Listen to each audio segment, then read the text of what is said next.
بسم اللہ الرحمن الرحیم۔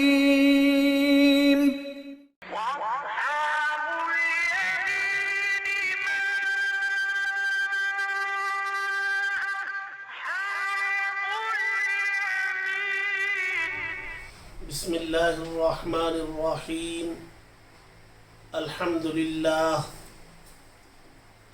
للہ وکفا وسلام علی عباده الذین اصطفى، اما بعد فاعوذ باللہ من الشیطان الرجیم۔ بسم اللہ الرحمن الرحیم۔ وَإِذِ ابْتَلَىٰ إِبْرَاهِيمَ رَبُّهُ بِكَلِمَاتٍ فَأَتَمَّهُنَّ قَالَ إِنِّي جَاعِلُكَ لِلنَّاسِ إِمَامًا قَالَ وَمِن ذُرِّيَّتِي قَالَ لَا يَنَالُ عَهْدِي الظالمین۔ صدق اللہ العظیم۔ معزز حاضرین، قرآن مجید کے پہلے پارے کی آیت نمبر 124 ہے، جس کو گزشتہ کل شروع کیا گیا تھا، اور یہ بتایا گیا تھا کہ اللہ تبارک و تعالی کی عادت اور آپ کا طریقہ اور آپ کی سنت یہ ہے کہ آپ بندوں کو آزمایا کرتے ہیں، امتحان کے دور سے گزارا کرتے ہیں، اور اللہ تبارک و تعالی کی یہ عادت تمام انسانوں کے ساتھ ہوتی ہے، یہاں تک کہ اللہ تبارک و تعالیٰ کے وہ خوش نصیب بندے جن کو اللہ تبارک و تعالیٰ اپنے پیغامات بندوں تک پہنچانے کے لیے منتخب فرماتے ہیں، جن کو ہم نبی یا رسول کہتے ہیں، اللہ تبارک و تعالیٰ ان کو بھی آزمائش کے دور سے گزارتے ہیں۔ اور اس آیت میں اللہ تبارک و تعالی یہی بتلا رہے ہیں کہ ایک جلیل القدر پیغمبر حضرت ابراہیم علیہ السلام کے بارے میں فرماتے ہیں اس آیت میں کہ حضرت ابراہیم کے رب نے انہیں چند چیزوں میں آزمایا اور وہ کامیاب ہوئے، کھرے اترے۔ یہ عادت اللہ تبارک و تعالیٰ کی اپنے انبیاء کے ساتھ بھی ہے، اپنے ان بندوں کے ساتھ بھی ہے جو اللہ کے احکامات کی اتباع کرتے ہیں، جو مومن و مسلمان کہلاتے ہیں، ان بندوں کے ساتھ بھی ہے جو ایمان کی سعادت سے محروم رہتے ہیں۔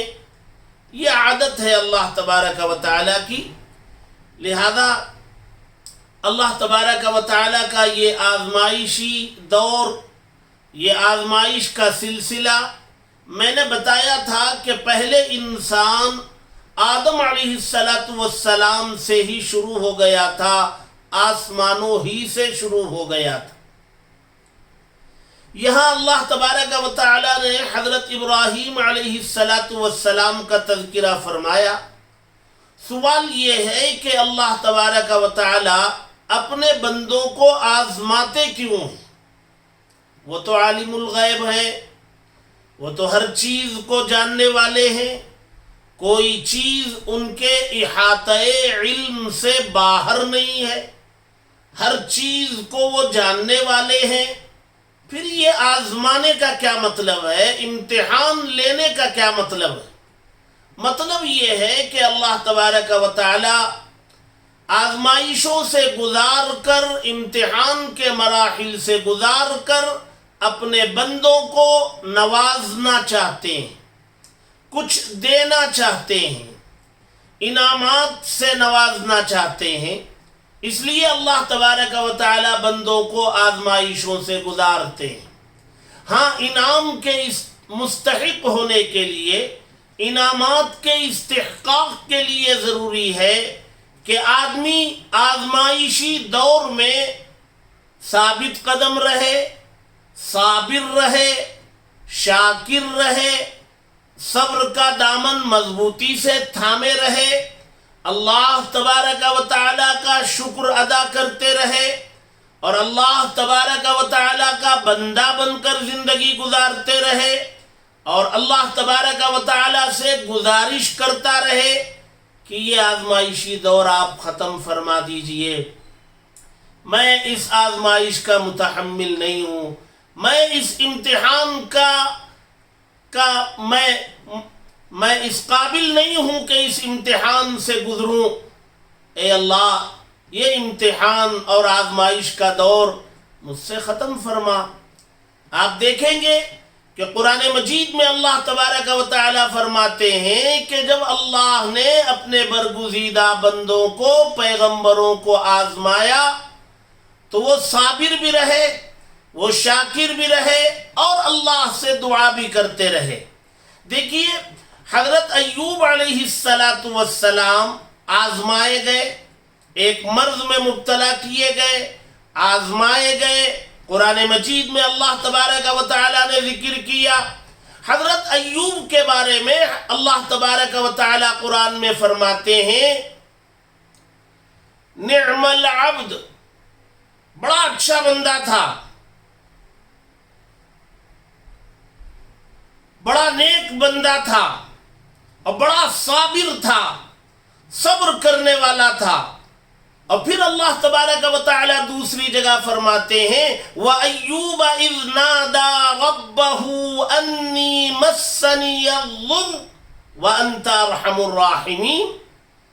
حضرت ایوب علیہ السلام اللہ تبارک و تعالی کو انہوں نے پکارا، اے اللہ، مجھے ایک پریشانی لاحق ہے، ایک مرض مجھے لاحق ہو گیا ہے، آپ تو ارحم الراحمین ہیں، آپ تو بہت زیادہ رحم کرنے والے ہیں، آپ کی رحم کا مستحق میں بھی ہوں، ایک نظر کرم، ایک نظر رحم میرے اوپر ڈال دیجئے۔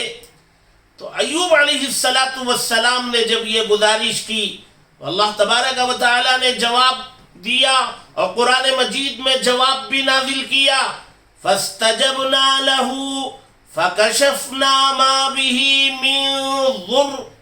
اللہ تبارک و تعالی نے فرمایا، میں نے ایوب علیہ السلام کی اس گزارش کو، اس دعا کو میں نے قبول کیا، اور ان کو جو پریشانی لاحق تھی، جو مرض انہیں پکڑا تھا، اللہ قرآن میں فرماتے ہیں میں نے ان سے دور کیا اس مرض کو، ان کی گزارش پر وہ مرض دور بھی ہوا۔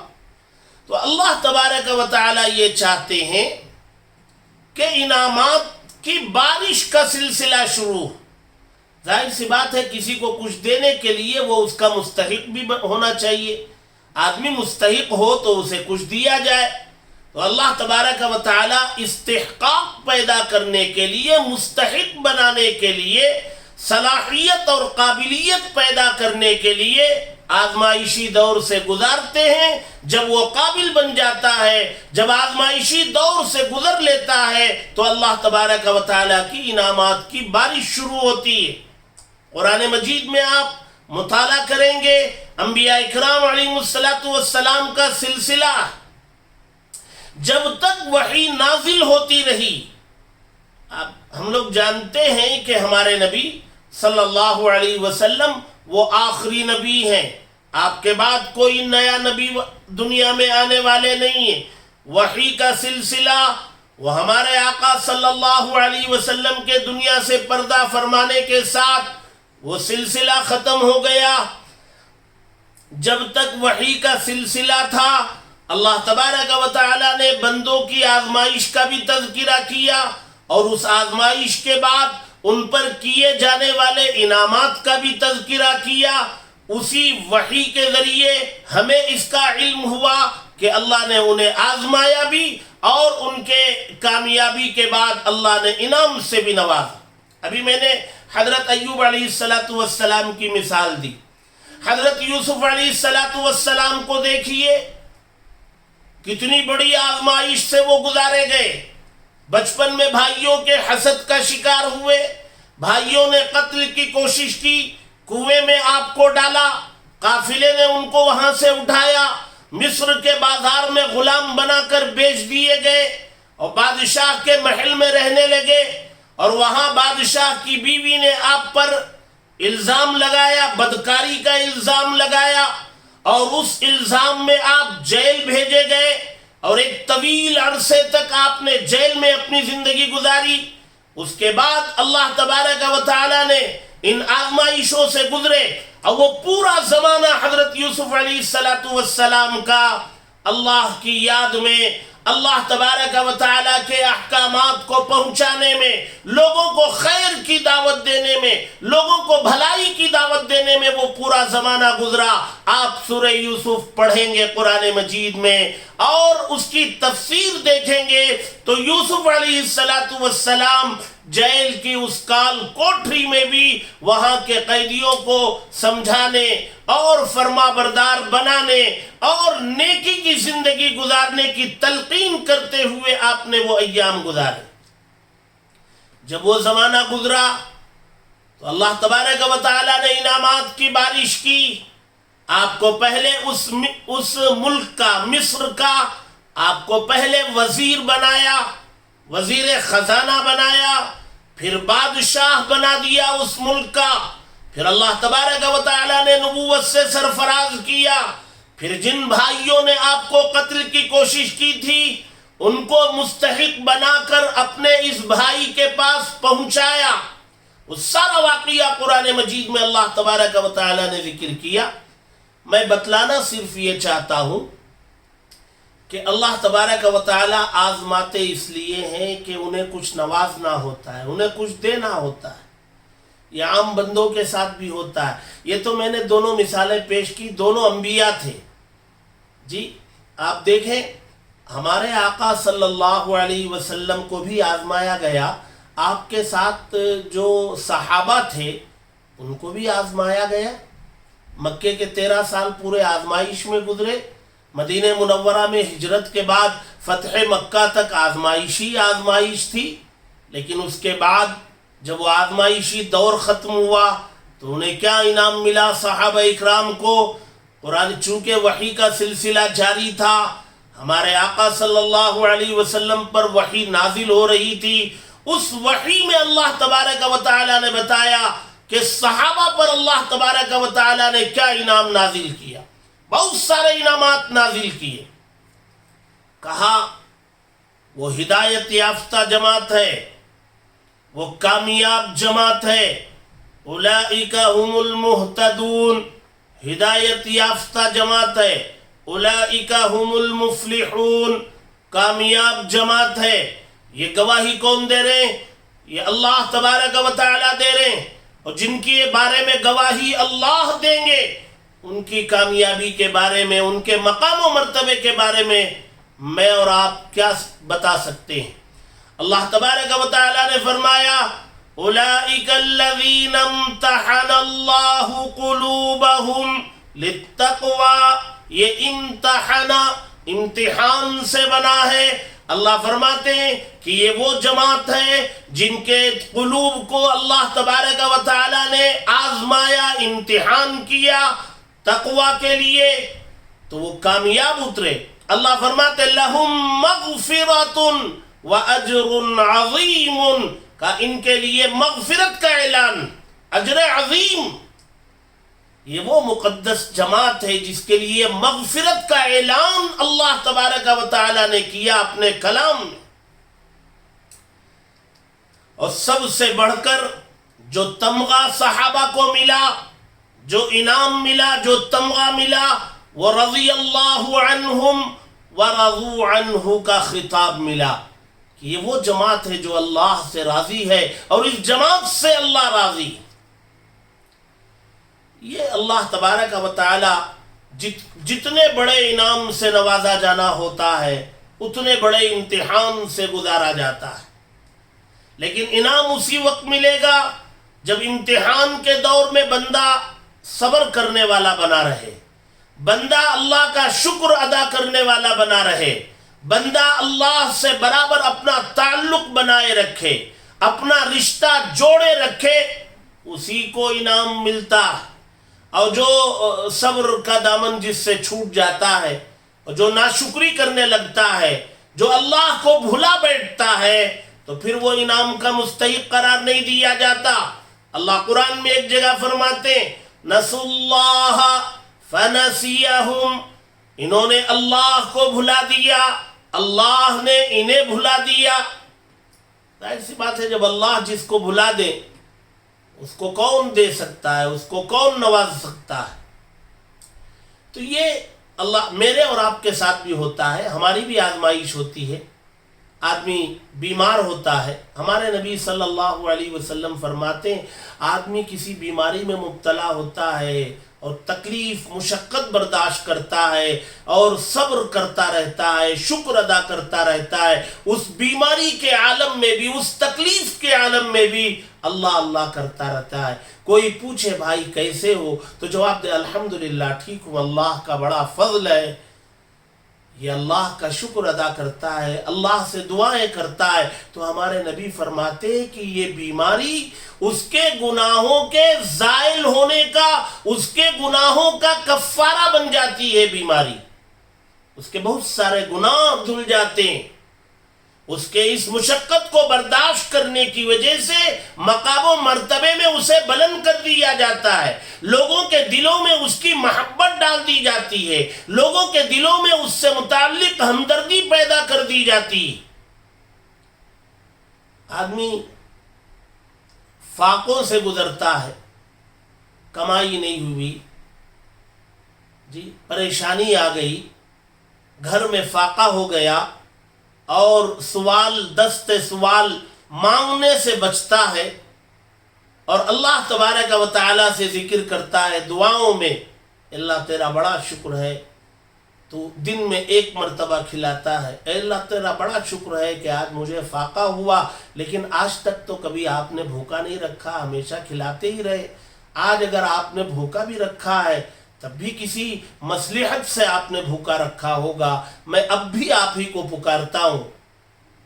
تو یقیناً یہ فاقے سے بندہ گزر رہا ہے، لیکن اللہ کا شکر اور اللہ سے رجوع کر رہا ہے، اللہ تبارک و تعالی اس فاقے سے گزار کر اسے کچھ دینا چاہتے ہیں، اس مرحلے سے گزار کر اسے کچھ دینا چاہتے ہیں۔ لیکن عام طور سے ہم دیکھتے ہیں کہ ہماری جلد بازی، ہماری عجلت پسندی، ہم بہت جلد مایوس ہو جاتے ہیں، ہمارے ہاتھ میں صبر کا دامن نہیں رہتا، ہم بہت بے صبرے ہیں، اور اللہ کا شکر تو ہم ادا ہی نہیں کرتے۔ اللہ تبارک و تعالیٰ کے انعامات کی طرف ہم کبھی نہیں دیکھتے۔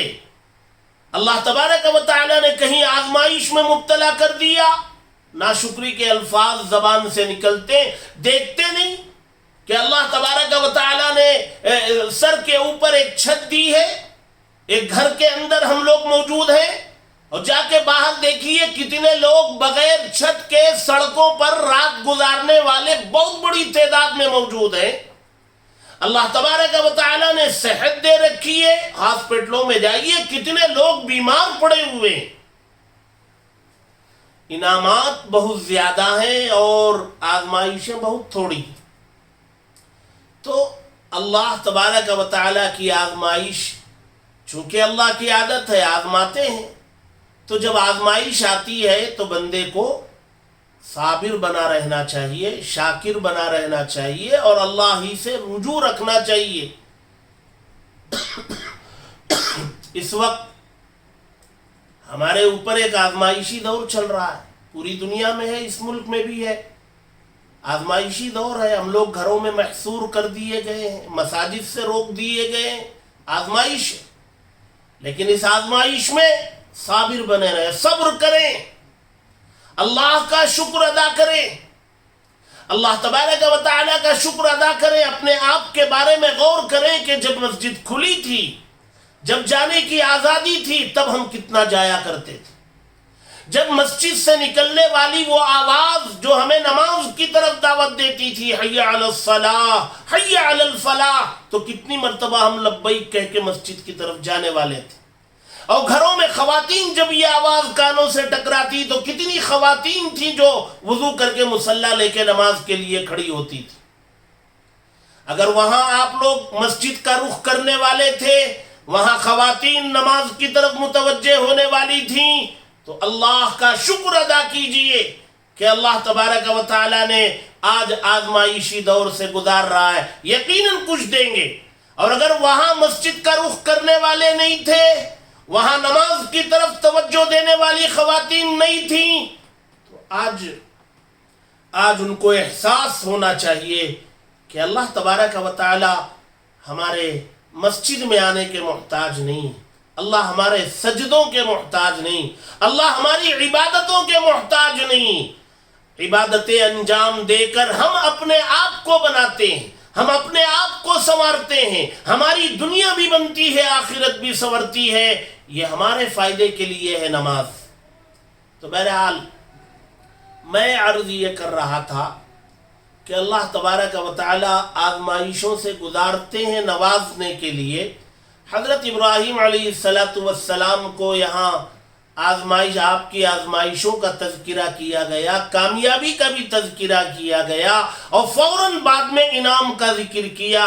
کہا قال انی جاعلک للناس اماما. اے ابراہیم، چونکہ آپ سارے امتحانات میں کھرے اترے، اس لیے ہم آپ کو قوم کا امام بناتے ہیں، پیشوا بناتے ہیں، مقتدا بناتے ہیں. ایک بہت بڑی تعداد ہوگی جو آپ کے پیچھے چلنے والی ہوگی، جو آپ کو اپنا مقتدا اور پیشوا اور امام مانے گی. لہذا حضرت ابراہیم علیہ السلام وہ جلیل القدر پیغمبر ہیں جن کا احترام سبھی کرتے ہیں، یہود بھی کرتے ہیں، نصارہ بھی کرتے ہیں، سبھی آپ کا احترام کرتے ہیں. یہ اسی انعام کے نتیجے میں.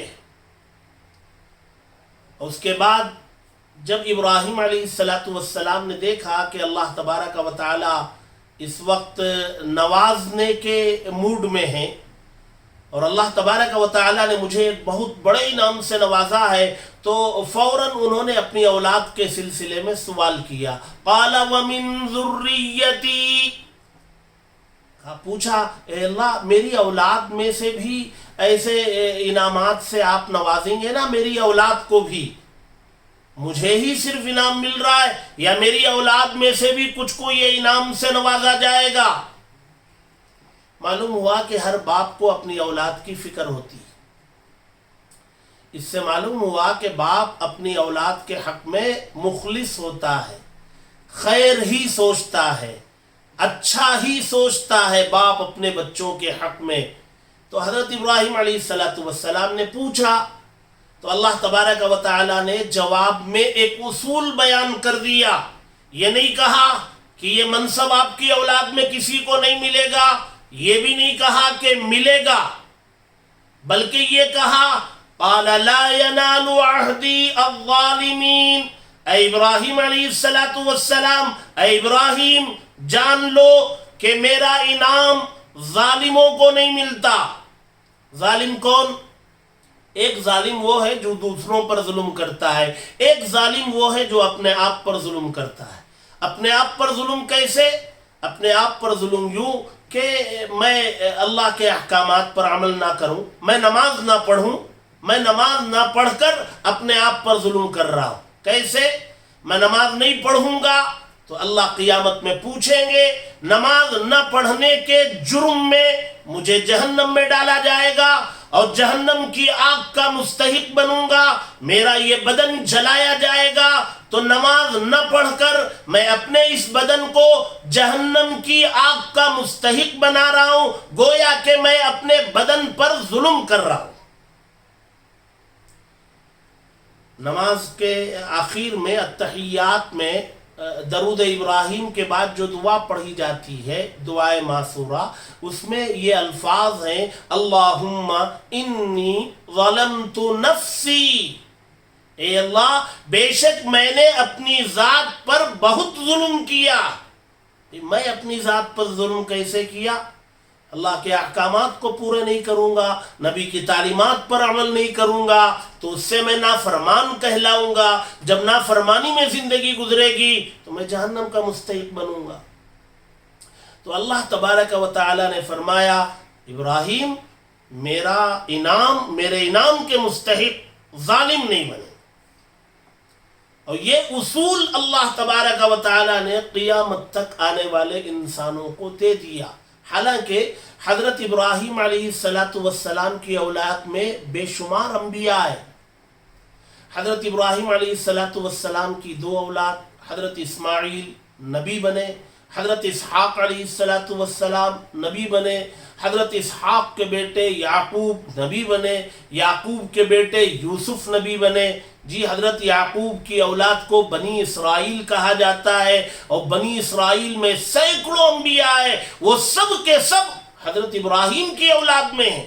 ہمارے آقا جناب محمد رسول اللہ صلی اللہ علیہ وسلم حضرت اسماعیل علیہ السلام کی اولاد میں ہیں، گویا حضرت ابراہیم علیہ السلام کی اولاد میں ہمارے آقا صلی اللہ علیہ وسلم۔